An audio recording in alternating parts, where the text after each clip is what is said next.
Fala galerinha, Leandro Cabral aqui para mais um vídeo onde eu respondo as perguntas que os membros aqui da comunidade 500 Pratas no YouTube vão me fazendo aí durante a semana, né?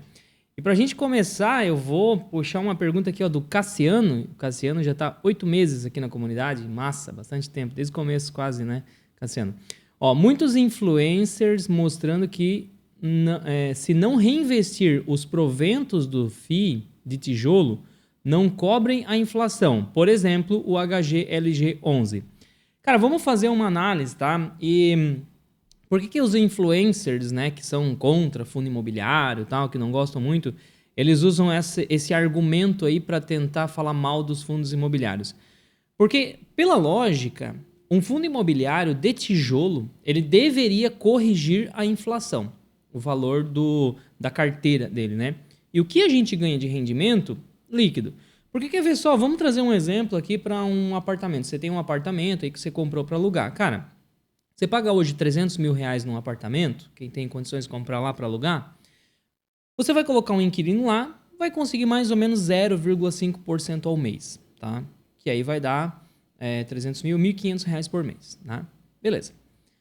Passaram-se 20 anos, vamos supor que a inflação acumulada foi de 100%. Em teoria, esse apartamento vai sair de 300, vai para 600 mil, porque um imóvel tende a corrigir a inflação. E o valor do aluguel, que era 1.500, vai para 3 mil. Então, você teve uma correção do seu patrimônio e você teve uma correção do seu salário, tudo acima da inflação, junto com a inflação, né? Se a gente transporta isso tudo, essa teoria, para um fundo imobiliário, teoricamente, o que deveria acontecer? Se eu coloco 300 mil reais em um fundo imobiliário de tijolo, eu vou ganhar mais ou menos ali uns 1.500 reais por mês de dividendos, tá?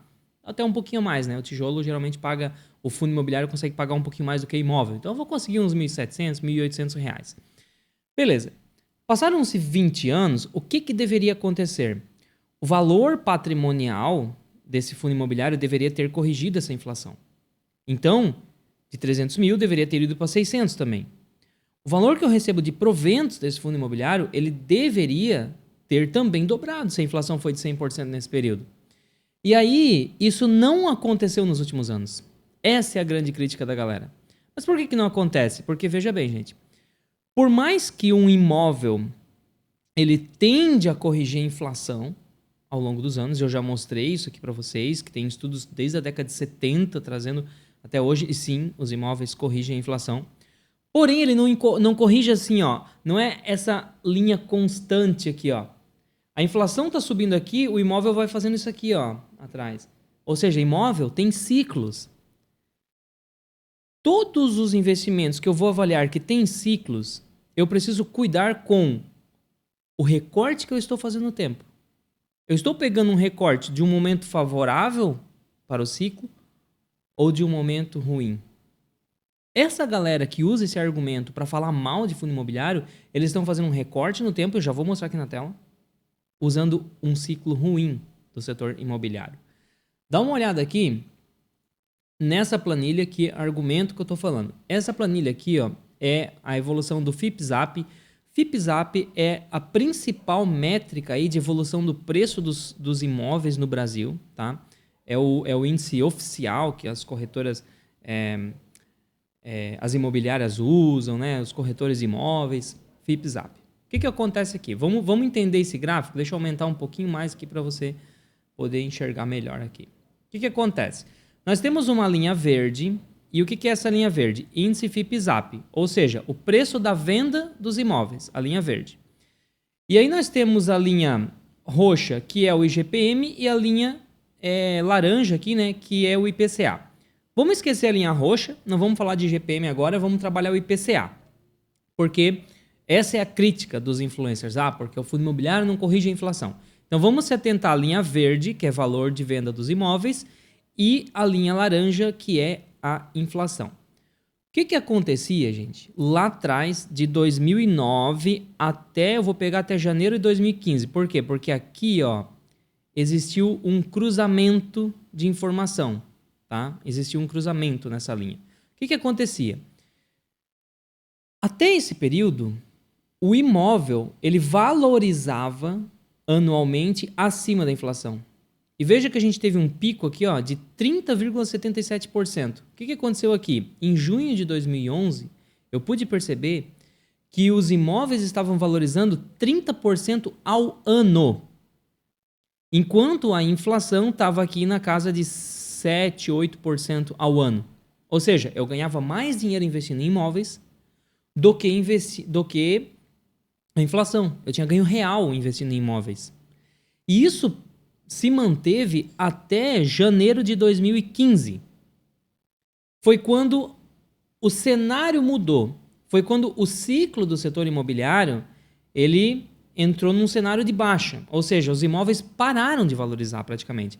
E a gente pode ver aqui ó, que teve vários anos, de 2016 até 2020, por exemplo, na pandemia ali, né?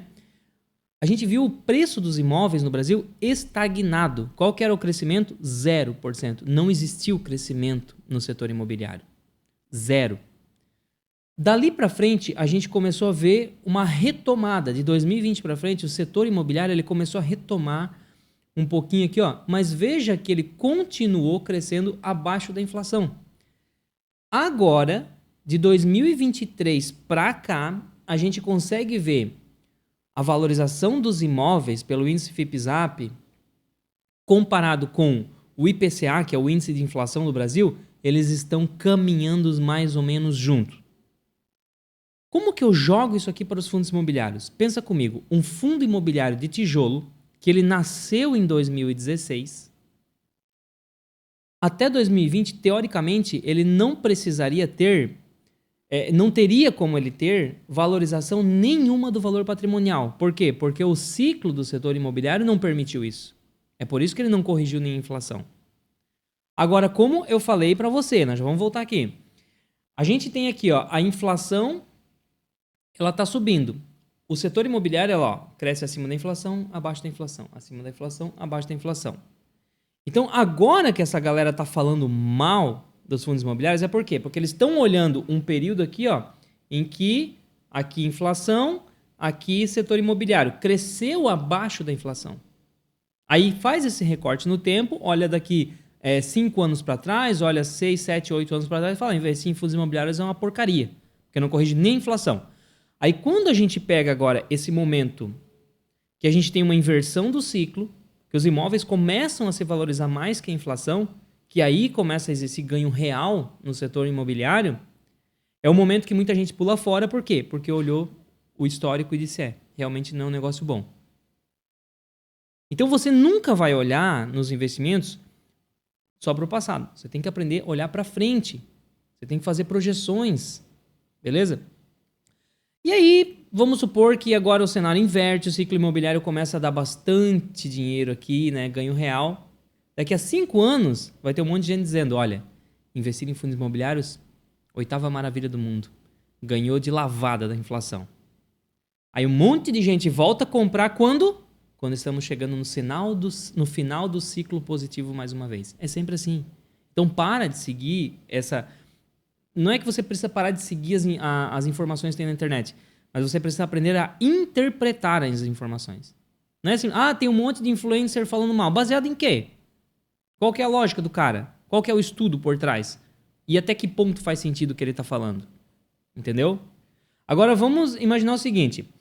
Se a gente for olhar pelo ciclo imobiliário, basicamente, um fundo imobiliário que ele não faz giro de carteira para tentar ter ganho de capital ou que ele não procura imóveis com grande oportunidade para tentar ter um ganho de capital, ou seja, um fundo imobiliário que ele tem uma gestão mais passiva, olhando isso aqui eu posso dizer que é praticamente impossível ele ter tido um ganho acima da inflação. Mas quando eu pego o HGLG, que é justamente a crítica, né, que você colocou aqui, ó, o Cassiano falou, por exemplo, o HGLG. Então vamos olhar o HGLG.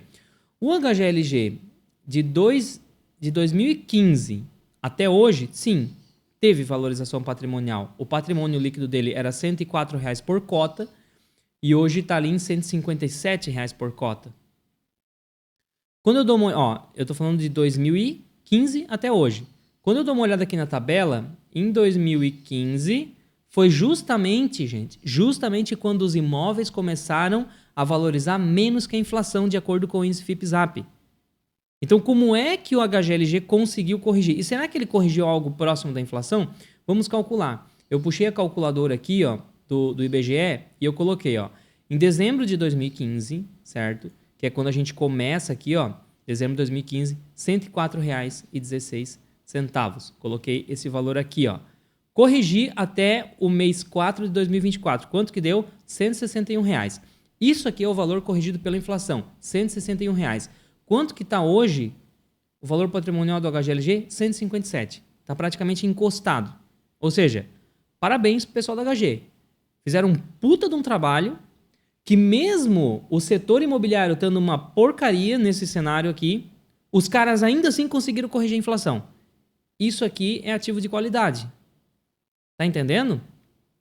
Se não tivesse corrigido a inflação, se tivesse corrigido um pouco abaixo, tudo bem. Cenário. Não dá para cobrar muito mais que isso também, porque cenário não permitia, mas os caras ainda foram lá e fizeram. Imagina o que eles conseguiriam fazer aqui, antes de 2015. Tá entendendo? É isso que você tem que analisar. E tem uma, né? Isso aqui tá desatualizado. Daqui a pouco vem a reavaliação dos imóveis. Isso aqui pode ser jogado para cima mais uma vez, tá? Então, não vejo que fundo imobiliário é ruim, não consigo ver isso, porque a gente pode ver aqui que, sim, não tá difícil, não tá fácil bater a inflação, mas ainda assim, fundos como o HGLG, que tem muita qualidade, conseguiram chegar na inflação. Incrível, os caras são bons. E aqui eu tô olhando só o valor patrimonial, tá? Eu não tô considerando dividendos, porque se a gente for jogar dividendo nessa conta aqui, eu vou até puxar aqui para você ver. Ó, esse aqui é o gráfico de cotação do HGLG11 reinvestindo os dividendos, tá? Então, se eu pegar aqui, vamos medir em dezembro de 2015, que foi mais ou menos aqui assim, ó, tá? Bem nesse ponto aqui, ó. Se eu for medir daqui até hoje, quanto que eu tô falando? Eu tô falando de 281% de ganho, tá? Quanto que foi a inflação que a gente viu aqui? Foi de 54%. Então, a inflação corrigiu 54%. Porém, o HGLG subiu quantos? Subiu 281%. Quando eu pego correção da cota mais reinvestimento dos dividendos. Então, agora, diante dos dados aqui, veja que não é opinião minha. São dados que eu estou te mostrando aqui. Eu te pergunto, deixa aqui nos comentários. Fundo imobiliário é uma furada? HGLG é uma furada? Ou foi um bom investimento nos últimos anos? Diz aqui para mim. Baseado nos dados que eu estou mostrando aqui. Faz a sua análise aí, tá? Vamos lá para a próxima pergunta. Vou pegar aqui agora do Discord. Lembrando, pessoal, que a nossa comunidade aqui no YouTube, eu faço uma live toda segunda-feira, às 19 horas. E a gente tem a comunidade ocorre dentro do Discord, tá? Que é o nosso grupo lá, onde a gente bate papo. Então tem o chat de membros, o pessoal fica conversando aqui. Tem a parte só Leandro fala, que todo o aporte que eu faço, eu falo aqui, ó, pessoal, tô aportando aqui por esse motivo, aquele outro, tal. Falo pra galera. Sugestão de tema no YouTube, eles mandam aqui pra mim, tá? Então, link aqui embaixo para você também participar dessa comunidade. Vamos ver o que a galera mandou aqui, ó. Ó, a Andrea, ela perguntou assim, ó, como informa na declaração do imposto de renda o prejuízo da venda de ações e fundos imobiliários? É fácil, Andrea. Eu vou abrir aqui, ó, o programa da Receita para te mostrar. Mas antes, eu chamo a atenção para um ponto, tá? Dia 31 de maio, encerrou o prazo para declaração do imposto de renda. Então, você que não fez ainda tem que pagar multa agora para entregar com atraso, tá? Mas é bem simples, ó. Aqui no lado esquerdo tem as fichas, né? Você vem aqui, ó, na parte de renda variável, tá? Que é onde eu tô, ó. Hoje, o que nós temos em renda variável? Nós temos operação comum em day trade. Isso aqui vai servir para ações, tal, e para quem faz day trade, especulação com índice futuro, dólar futuro, tal. E operações em fundo imobiliário ou FIAGRO, tá? Como é que a gente vai colocar isso aqui? O FIINFRA, já me perguntaram por que não está aqui? Porque tem isenção total de imposto de renda, tá? Então, se eu faço operações com ações, você clica aqui, operações comum, abriu essa tela. O que acontece? Quando a gente coloca em janeiro, você vai colocar operações comum, ou seja, aquela que não é day trade, você comprou num dia e vendeu no outro. Então você vai colocar mercado à vista, ações, aí tem ações, ouro e outros aqui. Ações, que é o nosso caso. Você teve lucro ou prejuízo em janeiro? Ah, Leandro, eu tive um lucro de R$1.000, então você vai colocar aqui. Ah, eu tive um prejuízo, você vai colocar aqui também, tá? E aí, o programa da Receita vai calculando. Então, por exemplo, em janeiro eu coloquei 1.000 aqui. Quando eu desço lá embaixo, tem que ir lá embaixo, que lá tem um resumo, ó, resultados, tá? Resultado líquido do mês. R$1.000, tá aqui, ó, R$1.000, beleza? O resultado negativo até o mês anterior. Aqui entra um ponto importante. Imagine que quando você fez a declaração do ano passado, você tinha carregado um prejuízo. Você declarou, quanto que tem o prejuízo acumulado? Ah, Leandro, tenho R$5.300 acumulado. Então, você vai colocar aqui, ó, menos 5.300. Menos não, é só colocar 5.300, porque daí tá aqui, ó, resultado negativo até o mês anterior. Beleza. Uma vez que você fez isso, ele já vai dizer aqui, ó, olha lá, prejuízo a compensar, 4.300 ainda. Porque eu tive 1.000 de lucro, mas eu tinha 5.300 de prejuízo, agora eu tenho 4.300 a compensar. Agora o que vai acontecer? Eu vou para fevereiro, tá? Então, fevereiro, como é que ficou? Isso aqui lembra que eu estou fazendo uma declaração que é do ano passado, não é no ano presente. O ano presente você vai ter que ir anotando isso aí, eu já vou mostrar como é que você vai controlar, tá? Então, nesse caso aqui, eu estou gravando esse vídeo em 2004, eu estou preenchendo aqui as informações do que ocorreu nas minhas movimentações em 2023, tá? Então, lá em fevereiro de 2023, eu fiz uma operação e eu tive lá R$500 de prejuízo. Então, agora sim, eu vou colocar menos 500 aqui. Pô, vendi ações, R$500 de prejuízo. Vamos lá embaixo ver como é que tá ficando? Então, o que acontece? O líquido do mês, 500. Resultado até o mês anterior, 4.300. Agora já está automático. Prejuízo a compensar, 4.800. Não pago nada de imposto. 4.800. Agora chegou em... vamos colocar aqui, ó. Em março, eu fui lá e fiz uma venda com lucro e tive lá R$8.000 de lucro nessa venda. Vamos ver como é que vai ficar lá embaixo? O que acontece? R$8.000 de lucro, tinha um prejuízo de 4.800, agora eu tive uma base de cálculo de 3.200, 15%, R$480 de imposto, tá? E aí eu vou ter que preencher aqui, ó. Foi pago esse imposto? Se foi pago, você coloca aqui, ó, R$480 desse imposto, tá? Pronto. Ações é assim que você vai declarar e você vai fazendo isso até o último mês. Fundos imobiliários, aqui, ó, essa tabelinha já fica um pouco mais fácil até, né? Até o mês anterior, ano passado, 2022 lá, você fechou com prejuízo para carregar? Fechei, tinha R$500 de prejuízo, Leandro. Beleza, então você joga aqui. Pronto. Agora, o que nós vamos fazer? Em janeiro você teve um lucro de 50. Prejuízo base de cálculo tá em 450. Ah, fevereiro eu tive um lucro aqui. Então vamos colocar que foi um lucro de R$500. Pronto, coloco em R$500 aqui. O que vai acontecer agora? Como eu tinha um prejuízo ainda a compensar de R$450, eu não tenho mais prejuízo a compensar. E se eu for lá, deixa eu ver. Bom, não gerou, deu R$50, base de cálculo de imposto.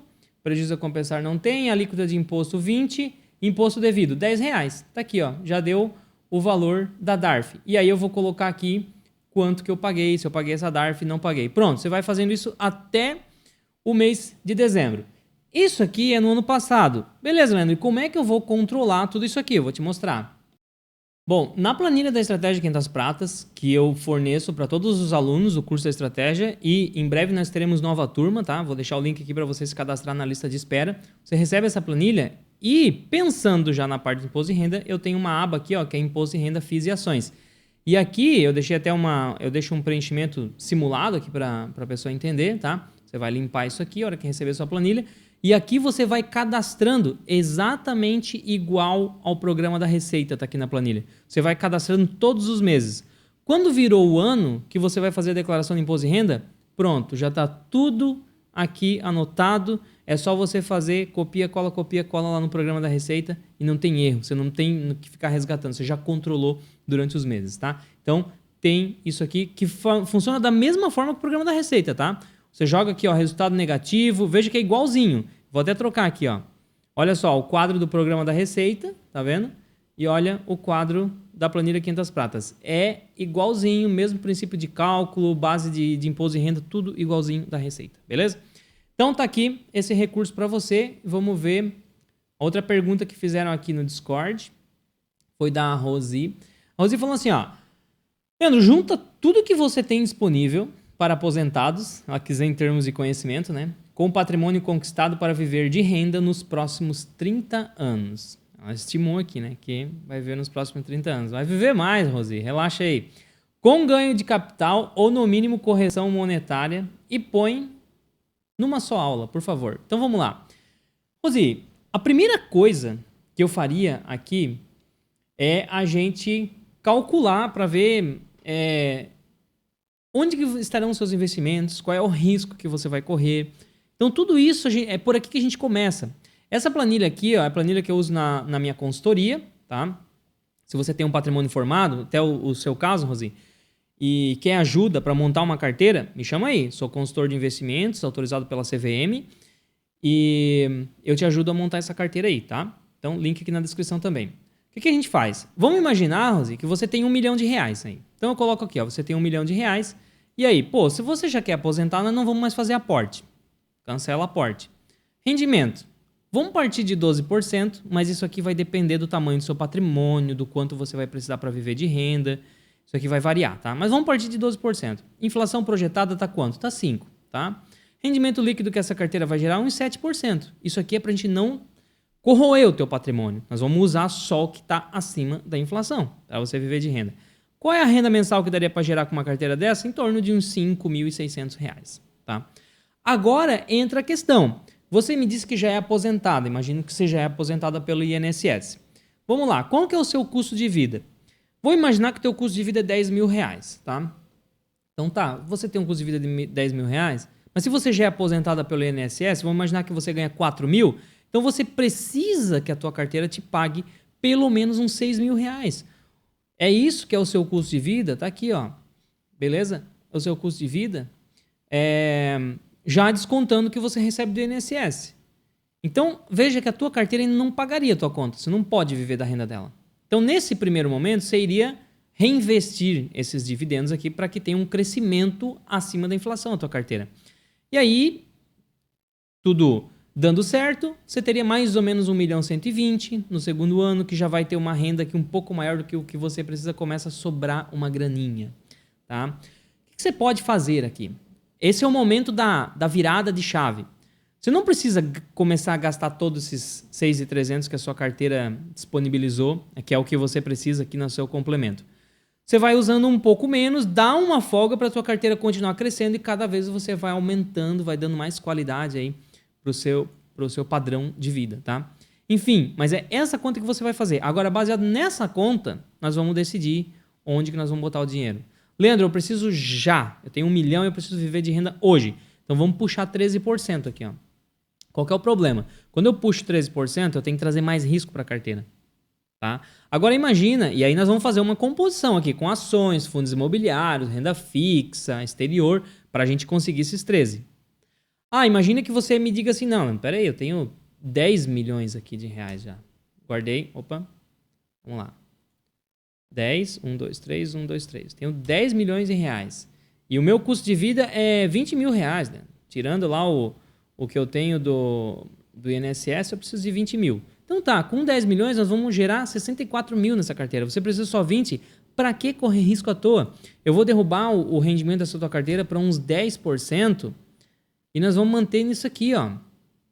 Em 10%. Tá bom demais. Por quê? Porque com 10% eu consigo montar uma carteira super segura.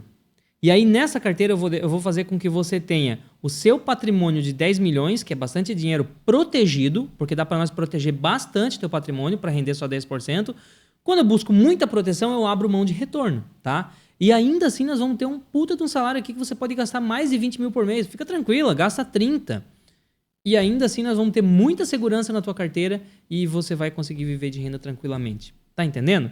Então, aqui a gente personaliza como vai ser os pilares ali, o fundamento dessa carteira, tá? E, enfim, é isso que eu tenho para te dizer. Dessa forma aí que a gente faz essa análise, Rosi. Vamos lá. O Felipe perguntou assim, ó. Sanepar 3 ou 11? Klabin 3 ou 11? Taesa 3 ou 11? Sugestão de tema, qual é melhor? Vejo muita divulgação das ações 11, mas a 3 me parece a melhor escolha, tal. Beleza. O que acontece aqui, Felipe? O pessoal fala muito da 11 e até da 4 porque são as ações que costumam ter muito mais liquidez. Quando é que você vai escolher uma ou outra? Duas coisas você vai levar em consideração. Primeiro, proteções. Então você vai ter que analisar as regras. Onde que você vai analisar as regras? No Estatuto Social da empresa. Toda empresa que tem ações 3, ações 4 e ações 11, você deve ler o estatuto. Vai lá, pega o estatuto, vê quais são os direitos e os deveres do sócio majoritário, dos acionistas, qual que é a relação da empresa com o sócio minoritário. E as relações, elas costumam ter diferenças de acordo com a modalidade da ação. Se é ação preferencial, ordinária, se é o unit, vai ter regras diferentes ali. Tá? Regra de distribuição de dividendo, regra de tag-along, se for caso de venda, enfim. Leia o estatuto para você entender essa diferença. Se você perceber assim, cara, beleza, tem algumas pequenas diferenças aqui, mas são pequenas. Então, tanto faz. Você leu o estatuto e chegou à conclusão, tanto faz. Às vezes não acontece isso. Às vezes você vai ler o estatuto e diz, caramba, eu não invisto na ação 4 dessa empresa nem a pau. Na 11 também não, tem que ser a 3, senão não tem negócio. Tudo bem, o estatuto já te disse isso. Se o estatuto disse tanto faz, aí a gente vai para o outro lado, que é avaliar as vantagens. E aí eu posso pegar, ó, quer ver só? Eu vou abrir uma ação dessa que você falou aqui, ó, a Sanepar, por exemplo. Aqui, ó, tô aqui no site Oceans 14 com a Sanepar na tela. Eu tenho a Sanepar 11, a 4 e a 3. O que eu vou avaliar? Qual delas está mais barata? Qual delas está me dando mais retorno? E eu avalio isso através dos múltiplos. Então, por exemplo, se eu pego o PL, vamos olhar o atual aqui, vamos olhar no hoje, tá? O PL da Sanepar 3 está 5,03. Da 4 está 5,44. Opa, eu já descobri aqui que a 3 é mais barata. Tá? A 3 é mais barata. E a 11 tá 5,36. A 11 está no meio do caminho. A 3 está mais barata por ótica de PL. Se eu for olhar dividend yield, porque de repente eu estou investindo na Sanepar porque eu quero receber dividendos. Tá? Então o dividend yield da 11 está em quanto? Aqui embaixo, aqui, ó, dividend yield. Está em 5,45. Quantos que está da 4? 5,51. Opa! A 4 está um pouquinho melhor. E a 3? 5,37. Tá? Pouca diferença, mas a 4 está um pouquinho melhor. Por que a 4 está um pouquinho melhor? Porque a Sanepar, ela paga 10% a mais, e aqui eu descobri no estatuto, ela paga 10% a mais de dividendos na 4 do que na 3. Então agora eu vou ter que, me colocar aqui numa sinuca de bico. Se eu investir na 4 porque eu quero receber dividendos da Sanepar, eu vou receber um pouco mais do que a 3. Quais são as desvantagens que o estatuto me dá? E aí eu vou ter que ler. Eu, por exemplo, Leandro Cabral, eu invisto na 4. Por quê? Porque tá tranquilo. Tanto a 4 quanto a 3, não me sinto muito prejudicado lá em relação às coisas que estão no estatuto. Mas daí é um pouco mais complexo, eu posso trazer uma aula pra gente falar só disso. Então, como eu não tenho muita diferença ali no estatuto, eu opto por aquela que eu vou ganhar um pouquinho mais de dinheiro. E a 4, como o meu foco aqui é dividendo, me paga um pouquinho mais. Então eu optei pela 4. Agora veja que se eu for optar pela 3, não vai fazer muita diferença também, né? Vai ser um pouquinho a menos ali. Até porque eu posso ter uma questão de desconto. Se eu for dar uma olhada aqui, ó. Peraí, deixa eu trocar aqui.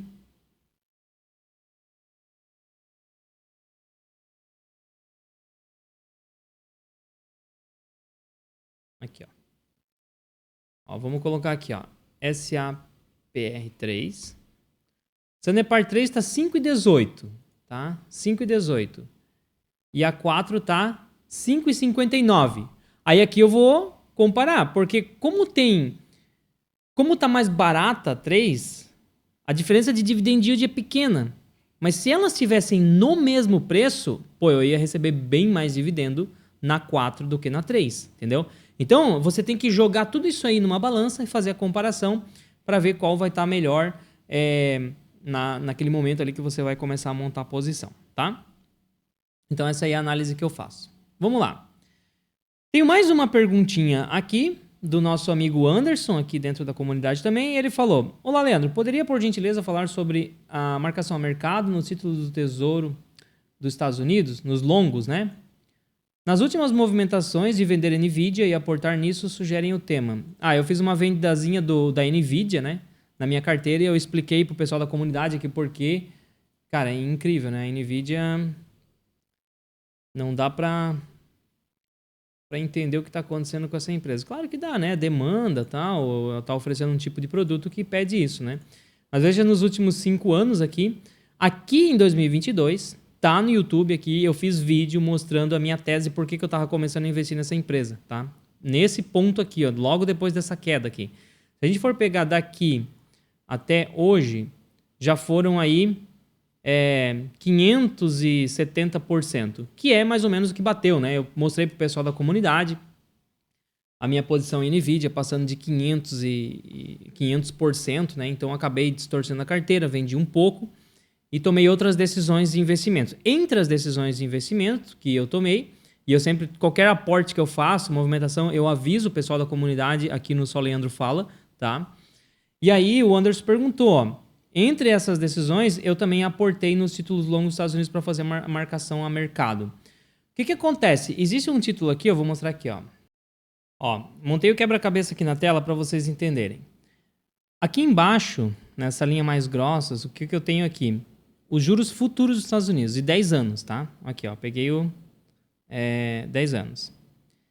Aqui em cima eu tenho um ETF, que é o ETF que eu invisto, né? Que é o TLT, para fazer marcação a mercado. O que acontece, gente? Vocês conseguem perceber que ele é inversamente proporcional? Sempre que os juros sobem, o ETF cai um pouco. Juros de lado, o ETF até valoriza, por quê? Porque é reinvestimento dos dividendos, né? Dos juros, tá? Quando ele cai, o título valoriza bastante. Então, por exemplo, aqui, ó, se eu for medir essa variação, vou medir aqui, ó, daqui até aqui, a gente teve uma queda de... Espera aí, deixa eu ver se eu pego aqui. Tá, eu não vou conseguir medir aqui porque já está em percentual. Mas olha só, caíram os juros futuros. O título valoriza bastante. Tá? Vai lá em cima o preço do título. O que a gente tem nos Estados Unidos agora? Os juros futuros foram lá em cima. Então o TLT desvalorizou bastante. E é aquilo que eu falei, igual o caso do HGLG aqui no começo. As pessoas que não conseguem fazer esse tipo de análise, ela vai olhar o quê? Caramba, TLT é um dos piores investimentos. Olha só, lá em cima em 2020, nos últimos 4 anos só cai. Eu que não vou botar meu dinheiro nesse negócio. Por quê? Porque agora é que é o momento que, na minha análise aqui, faz sentido eu começar a me posicionar. É claro que aqui não fazia nenhum sentido, taxa de juros dos Estados Unidos encostada em zero praticamente. Como é que eu tinha espaço para ganhar dinheiro investindo num título de longo prazo fazendo marcação a mercado? Então não fazia nenhum sentido. Agora que eu tenho a taxa de juros for lá em cima, o título desvalorizou um monte, beleza, eu pego. Acontece, mesmo eu comprar aqui é até melhor do que eu comprar nesse ponto aqui, ó. Só que acontece, veja que aqui os juros caíram, certo? E eu já teria ganhando bastante dinheiro aqui. Se eu for mudar aqui para regular, para a gente entender, olha só, teria pago 99 e vendido a 150 e poucos, ganharia 50% só nesse período aqui. Voltando aqui para percentual. Agora, imagina nesse cenário que a gente está aqui, né, que os juros dos Estados Unidos estão lá perto de 5%. Imagina ele cai, o dia que ele cai, em algum momento a economia estabiliza e cai, tá, os juros futuros, ele volta lá para perto de zero. Esse título aqui, que hoje ele está sendo negociado aqui, ó, na casa de $90, mais ou menos, ele vai lá para perto de $200. E aí a gente ganha dinheiro com marcação ao mercado. Então sim, dá para fazer e é dessa forma aqui que eu faço. Se tiver mais dúvida, leva lá traz pro grupo do Discord aqui, Anderson, que eu levo na próxima aula de segunda-feira, exploro bastante isso aqui para até ajudar vocês a montarem posição nesse título aqui, tá? E com isso, galera, a gente fecha aqui. Espero que vocês tenham gostado mais essa aula. Lembrando, para você fazer parte da nossa comunidade, fazer consultoria comigo, ou entra para a lista de espera aí, que entre julho e agosto agora a gente vai abrir a próxima turma do curso da Estratégia de 500 Pratas. E então, todos os links aqui na descrição. E eu te vejo na próxima aula. Fui!